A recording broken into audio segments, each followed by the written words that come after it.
Y en este sentido me gustaría contaros una historia que a mí personalmente me ha marcado mucho. He hablado en distintos foros sobre esta historia porque señala lo que para mí es la diferencia entre profesores y maestros.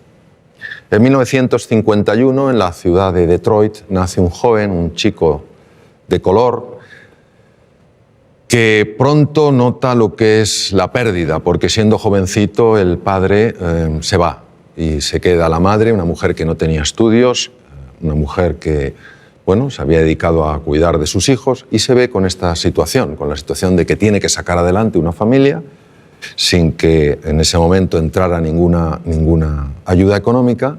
Se dedica a limpiar apartamentos, a limpiar hospitales, etcétera, etcétera. Y claro, cuando uno ha vivido en la ciudad de Detroit, como he vivido yo trabajé en un hospital que se llama Henry Ford, en neurocirugía. Cuando uno ha vivido en la ciudad de Detroit, pues se da cuenta que Detroit es una ciudad apasionante, pero en ciertas épocas de la historia ha sido una ciudad bastante complicada. En los años 50 verdaderamente había un apartheid, una especie de apartheid, es decir, las personas de color se tenían que sentar en sitios distintos que las personas blancas, tenían que ir a baños diferentes, etcétera, etcétera. Y claro, este chico era un chico de color, era un chico pobre y que pronto pues fue destacando no por su talento, sino por lo que consideraban que era su estupidez. Tampoco por su serenidad, sino más bien por su tendencia, su temperamento violento. Cualquiera que hubiera tenido, digamos, una bola de cristal habría imaginado que este chico habría acabado sin duda en un penal en los Estados Unidos, si no muerto en un combate entre bandas enfrentadas. Pasaba sus ratos, se olvidaba de su triste condición viendo programas de televisión, hasta que un día su madre decidió que iban a ver menos televisión y se iban a dedicar más a leer libros. Y les obligó a leer libros yendo a la biblioteca pública de Detroit, ya que ellos no tenían dinero para comprar libros, y el joven Benjamin empezó a enamorarse de los libros. Un buen día llega al colegio. Quiero que entendáis que en el colegio este niño tenía las peores notas, su performance era francamente lamentable, las notas eran pésimas y lógicamente en poco tiempo sería expulsado del colegio. Pero había un profesor, el profesor de ciencias, que verdaderamente era un maestro. Él creía que en todo ser humano hay grandeza, que en todo ser humano hay potencial y que la misión de un maestro es ayudar a que ese potencial se despliegue y florezca. Pero no conseguía que este chico de alguna manera respondiera a los distintos intentos que había hecho para que ganara confianza en sí mismo. Un día el maestro aparece con una piedra muy rara, la levanta delante de la clase y pregunta: ¿qué es esto? Se produce un silencio porque nadie sabe lo que es eso, salvo una persona, que ya os imagináis quién era: Benjamin. Pero Benjamin era el tonto de la clase. La primera pregunta es: ¿por qué lo sabía Benjamin? Benjamin lo sabía porque en la biblioteca pública se había dedicado a leer libros de ciencias y por casualidad o sincronicidad, quién sabe, había encontrado libros sobre minerales y había una foto de esa piedra. Pero ¿vosotros pensáis que el tonto de la clase se atreve a hablar? No, porque tú mismo ya matas la respuesta antes de que nazca, es imposible. Si no lo sabe el resto, tengo que estar equivocado aunque parezca que estoy en lo correcto. Pero el profesor sostenía en la roca: de verdad que nadie sabe lo que es esta roca. Y tímidamente el joven Benjamin alzó la mano.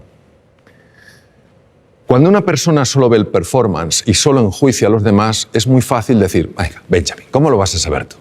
Si tú no sabes nada.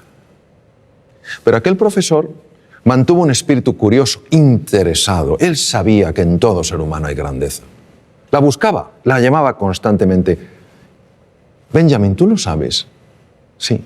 ¿Qué es? Obsidiana. Correcto. Pero el profesor podía haber dicho: todo el mundo puede tener suerte en esta vida. ¿Podía haber dicho eso? No, porque él estaba buscando del hilo que te lleva a la madeja.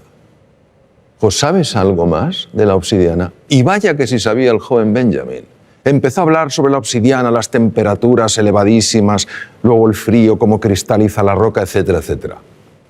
Lo que podría parecer una cosa sencilla, sin más importancia, banal, supuso un antes y un después en la vida de este chico, porque este chico recuperó la confianza en sí mismo, creyó que era posible aprender, creyó en sí mismo, creyó que a pesar de su triste cuna, por decirlo de una manera, podía tener un brillante futuro. Este chico pasó de ser el último de la clase a ser el mejor estudiante de su colegio. Hizo realidad su más profundo sueño, que era absolutamente imposible, ser médico. Se convirtió en el mejor neurocirujano infantil de la historia, profesor Ben Carson. Ben Carson en 1987 hizo una operación de separar a dos gemelos siameses unidos a nivel craneoencefálico. Todas las cirugías que se habían hecho hasta aquel momento para separar lo que se llama un cráneo pago, esta malformación craneoencefálica, todas los niños habían muerto en la mesa de quirófano. En esta operación, en 1987, intervinieron 70 profesionales de la medicina y duró 22 horas. Los dos niños salieron adelante, vivieron y estuvieron bien y sanos. Él aplicó técnicas especiales de cirugía cardíaca a la neurocirugía. A nadie se le habían ocurrido. Entonces, lo que os quiero transmitir es esto. Es un ejemplo de cómo en todo ser humano hay potencial, en todo ser humano hay grandeza, y tenemos, entiendo, que tener esta disposición a crear espacios de oportunidad para que esas personas puedan mostrar lo que en realidad siempre han tenido y siempre tendrán, pero que no todo el mundo mostrará si no ve ese espacio de oportunidad.